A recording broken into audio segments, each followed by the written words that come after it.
questions that are being asked here are in an area of the education domain that's pretty controversial. And it's controversial because there are interests and there's a lot of money that flows in the area of education for political campaign contributions. Those are, the $50,000 is small change compared to the money that's flowing in the education political world. However, the question that is being discussed is what is good for kids and for families. And you can find wonderful examples of classrooms in public education today providing what kids need. You can also find some situations that are pretty troubling. And so the question of giving parents some more choices is one it's been a growing trend across the country. And that you're going to see some of that in the House-passed version of the budget. Having said that, I think you're going to see more discussion about what that language looks like, and your issue about accountability is one that is right on target as well, and there probably will end up being, I think, some changes made to that language to focus more on the accountability that maybe didn't get drafted as it should be. So I understand the controversy, and that some people probably never will agree on whether there should be choices for parents that don't have the financial resources to move. We're not arguing the that there should be choices. Yeah, the good choices. Yeah, parents have a choice. If they want to send them to that school, they can pay for it. When I sent my kids to college, I didn't ask my neighbor that with his tax money to help pay their way. Those people have a choice. The programs that we have now are for kids whose parents don't have money. It's in situations where you have very high poverty and Can they not go to the public schools? I'm sorry? Can they not go to the public schools? They don't really have any other choice unless they get some help. Well, most that's what cases. I'm saying. The tax, if a lot of people don't have a choice, but their children go to a public school. Sir, your house bill will get up to $60,000. Someone can use that voucher if they make up to $60,000. That's not poor. Doesn't define how many children. You're talking about Cleveland? The only voucher program we have in Ohio is Cleveland, so I'm not sure what you're referring to. There's a separate bill that's pending that hasn't passed. That might be what you're referring to. But then when they asked about this thing about not being able to close the school for student performance, the dispatch asked you where it came from. Nobody seems to want to take ownership of this. This is almost as if I'm going to vote for it, and this is exactly what's wrong in Columbus. Is we got people who just put things in bills for the sake of appeasing our special interests and just backing away from them, hoping the Senate will say, clear it out. You told the dispatch, quote, it came from a variety internal and probably some external inputs.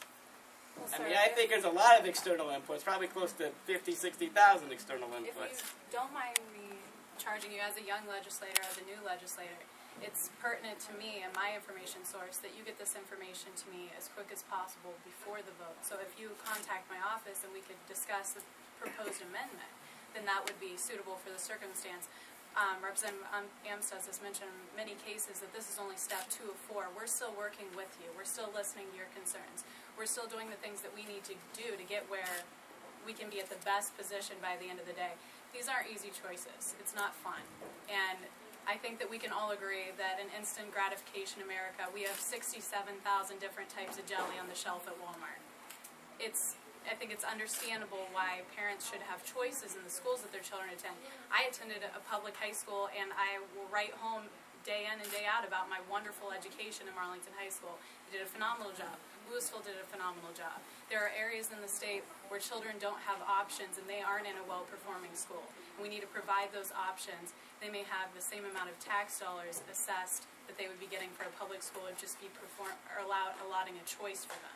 The option has to be better, though. Well, that's their parents' choice, but I agree in the sense that we should have accountability. There should be transparency to these issues. Those are things we want to work through. That's why these meetings are so important, because you're communicating information to us. That's exactly what this is meant to do, so we're hearing you. I want you to know that. But, you know, David Brennan's going to, we give $7,000 I don't to know David Brennan schools. I know you. But we give $6,000 to Columbus City schools. But Columbus City Schools is graduating 3 to 1 based on what white hat management skill, the David Brennan's life skills are doing. That's not a choice. That's just pretty much. That's crap. That's just unbelievable. Well, those aren't our intentions. Obviously, that's why we're here having this discussion. But why not improve those public schools that are not doing well instead of turning this money over where there's no accountability? That doesn't make sense. One amendment would be nice is if someone from Kansas City Schools attends a charter school. That money follows that student. Now, if that student decides to go back to the school he came from, the money should follow him. And under there's no amendment that states that. I think And furthermore, we've had discussion on that matter, and that's I've also an idea read that we're where looking at. I'll use a perfect example because this is where my daughter goes to St. Pete's. So if she were to take that voucher, their tuition's only $2,500. But that money, that excess money, does not go back to Kansas City Schools. You're talking about giving an account where that student, it sits in there and he can use it for college. I mean, if that's an outright attempt to go after public schools and defund them, because that money, you know darn right, if they don't use it all, it should go right back to where it came from, not just keep picking at it. And you also added some language that said that the family could use that account, and so long as they could prove that they're using that for resources such as books and notebooks and anything related to school, they can pick at that fund. That's ridiculous. You know, you're referring to a bill that's pending in the Education Committee. Yes, sir. That has not been voted out of committee. All I'm saying is that I mean, we all know what common sense is. That has nothing. I mean, that's out there somewhere. I don't know where Blue would even dream that up. So if you have any say in that, please do something about that. That's the state taxpayers' money that is at stake there in that proposal. Sir. I have a question in reference to Senate Bill 5. Why are legislators or elected officials exempt? Why was that put in that bill? And everybody I've asked so far, and that's why I'm asking you three. You guys aren't the only three I've asked. I've asked four other basically representatives the same question, and they tell me that they pay their 16% into their pension system, and they do this and they do that, and that's great. I appreciate that very much. My question is if in all the questions that I've had answered, they say it doesn't really affect us. We don't do collective bargaining. We don't get vacation days. We don't get sick days. Then why is it even in there? You're a public employee, just like I am. Why are you exempt, but I'm not? Elected officials are representing the taxpayers, and they are the ones that engage in collective bargaining with employees who are in the employ of the taxpayers through their management, which is their elected officials.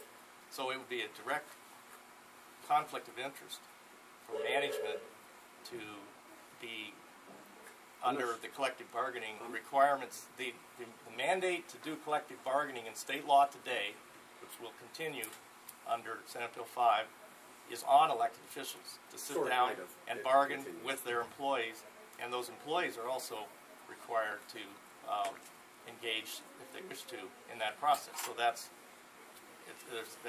a fairly simple answer to that. But in the plain dealer today, we talked about, I think you ran a piece about the cost.